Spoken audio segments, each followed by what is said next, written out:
Imagine un monde où être une femme signifiait ne pas avoir de droit, ni même le choix de sa vie.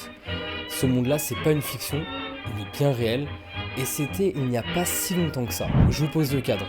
On est dans les années 30 en France. Une seconde.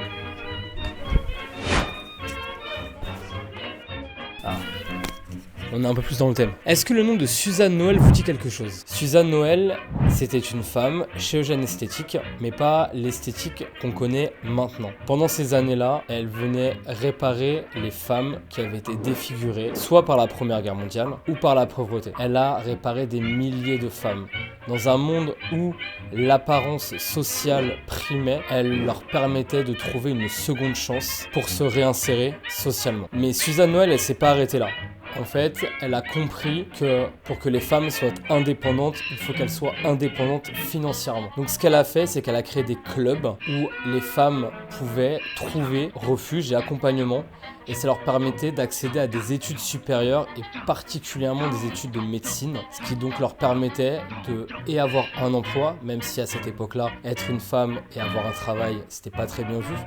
Mais ça leur permettait de s'émanciper financièrement aux yeux de leur mari ou de leur famille, et donc de trouver de l'indépendance. Suzanne Noël, aujourd'hui, elle nous a laissé cet héritage-là, l'héritage d'espoir, de courage et de persévérance. Et elle nous apprend dans cette histoire que même dans les moments les plus sombres de l'histoire, et malheureusement c'est une phase sombre de notre histoire, on trouve toujours des solutions pour avancer et trouver la motivation d'aller chercher autre chose que ce qu'on a.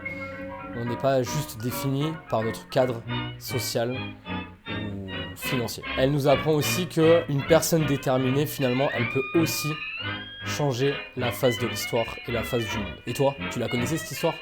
Je t'invite à me laisser en commentaire le nom de la personne qui pour toi a changé la face de l'histoire.